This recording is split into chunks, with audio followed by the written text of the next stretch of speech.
Strasvoyja, and welcome to episode 17 of my Soviet Union vlog. And this time we're going to be talking about the secret police, which is a part of the control theme of theme 3.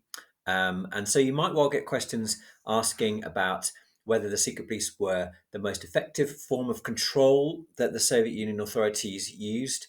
Or you might well get asked questions about how the ways in which the secret police operated changed over time. It's worth noting that Yagoda, Yezhov, and Beria are mentioned specifically in the specifications. So it's possible, although it's never happened before, that you could get asked questions about the significance of them as individuals in their role leading the secret police.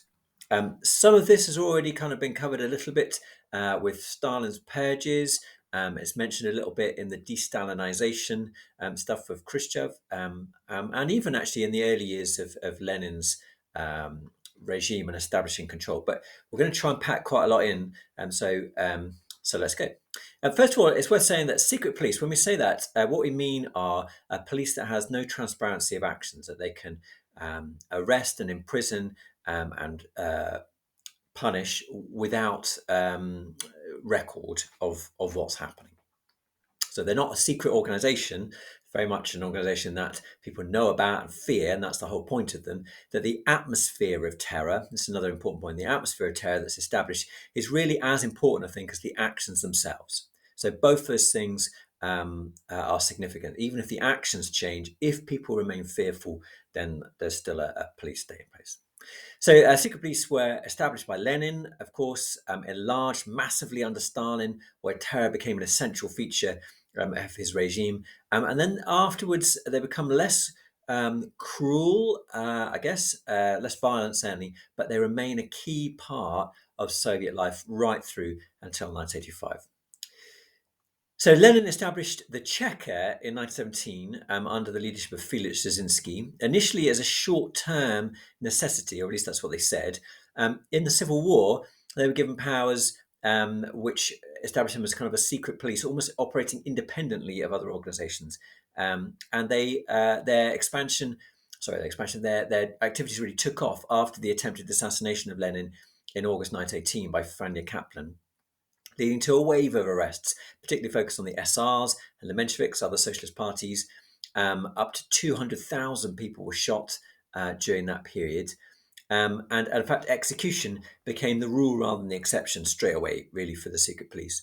They also target Tsarists, trade unionists, deserters from the Red Army, and they used, under war communism during the Civil War, to requisition grain at that stage.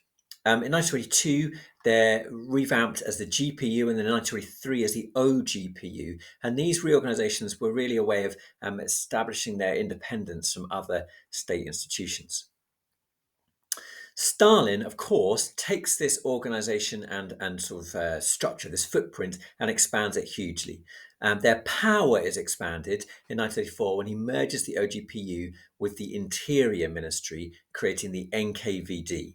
And that's the organization that he uses during the purges, the NKVD. A change in what Stalin does through the 30s is that he uses secret police against the party, not just against individuals outside, identified opponents, but also that he increases the amount of terror to, I was going to say to an industrial scale, but it's almost beyond that, really. Examples of who he uses terror against: kulaks in the dekulakization movement in the aftermath of collectivization. Political opponents, starting really with the show trials against Zinoviev and Kamenev, where arrests were undertaken in the middle of the night to disorient the accused, and they were then taken to the Lubyanka prison in Moscow, where they were tortured until they were confessed. And in those show trials and those political trials, the show trial was used. They're accused of crimes and then sentenced to death. They were often, though, tortured into confessing on the basis that this sort of deal was offered, that they would, their family would be saved. Sometimes they were, sometimes they weren't. But also because they wanted to kind of find the next target from that. So naming associates was the key part of that. Now, we're going to need to have a look at the leaders of the NKVD during this time. So we'll start with Yagoda. He became head of the secret police in 1934 when it was rebranded the NKVD. And he oversaw a rapid expansion of the gulags, transforming them into a vast system of forced labor camps used for industrialization. So his aim was to exploit resources where no one worked or lived currently. So it's kind of part of the whole industrialization program. A good example of what was achieved through that, the White Sea Canal, 141-mile canal that was built by 180,000 laborers, dug by hand. To save time, they actually dug it a little bit shallower than was required. So it was actually only 12 feet deep, which is pretty useless. But anyway, and 10,000 lives were lost during the digging of the canal. So is it a success? Is it not? Nevertheless, the Gulag system is a big thing. Yagoda's influence increased in 1936 under the Great Purge when he was tasked with arresting party members. This is the change that we talked about, party members accused of having Trotskyite links.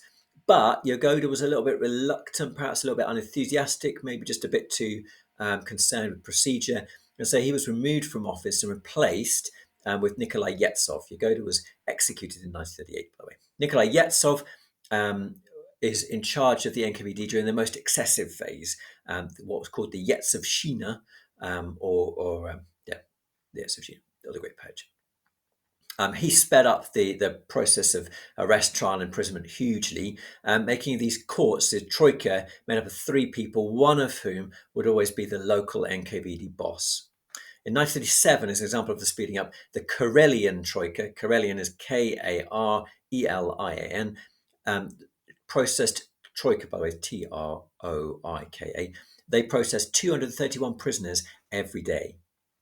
And the NKVD as a whole quadrupled the number of detectives. They brought in extra staff for torturing people. NKVD officers who carried out executions were awarded medals. The whole thing was kind of just ramped up hugely to be this also war against the people, I guess.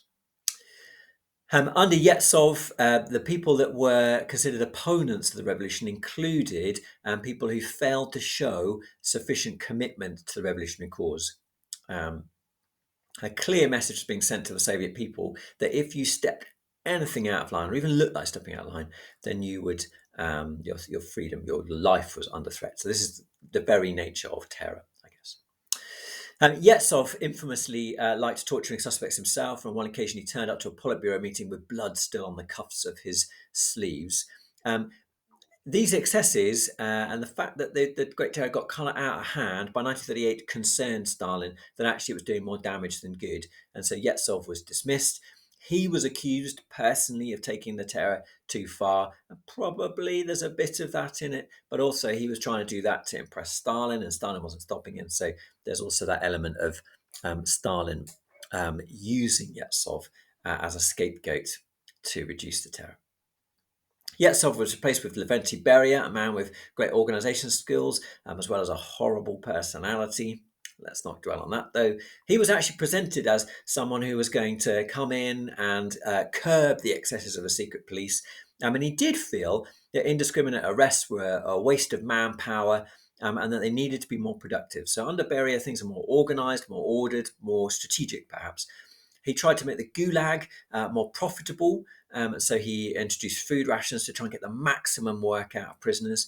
And he used particular individuals in the gulags for specific tasks. So 1,000 scientists were put to work on various projects in special camps. And he said this was amazing and brought all sorts of new pieces of military hardware, maybe. But it is true, certainly, that Andrei Tupolev, Tupolev, designed the Tu-2, which is one of the most important aircraft of World War II on the Soviet side. Sergei Korolev was also there during the war, who later becomes very significant in the space program, and he started working on rockets in the gulags as well. So, and it's also true that he does make them more profitable. In 1937, the gulags contributed 2 billion rubles to the Soviet economy. It was up to 4.5 billion rubles by 1940. And over a third of the country's gold and lots of its timber and coal were produced through the Gulag. So Beria very successful in that sense. Also, it was under Beria that the NKVD murdered Trotsky in Mexico in 1940. So showing actually how the ambition and the reach of the NKVD was undiminished. During the Second World War, Beria was still in charge of the secret police, all the way through up to 1953, and they were given some supervision powers over the Red Army, responsible for disloyalty and desertions, ensuring that they didn't happen, and also control over suspect national minorities. Stalin was very suspicious of particular groups like the Crimean Tatars, the Volga Germans, the Chechens, who were all moved within the Soviet Union with great loss of life. By the secret police. That's a Beria job as well. As the war starts to succeed and the Germans are pushed back, so the secret police followed them out, and they set up special departments to deal with traitors, deserters, cowards. Anyone who was suspected of cooperating, collaborating with the Germans was shot or sent to the Gulag, including all any Soviet troops that who had surrendered to the Germans really at any point, but particularly during that initial invasion. They were sent through to Gulag straight away. In fact, that was Order 270 of the Soviet Code. After the war, there was growing rivalry between the Politburo members, and Beria plays a key role in that. He saw his chance to gain Stalin's favour by launching a purge of the party, the Communist Party in Leningrad. Over 2,000 members were imprisoned or exiled in 1949.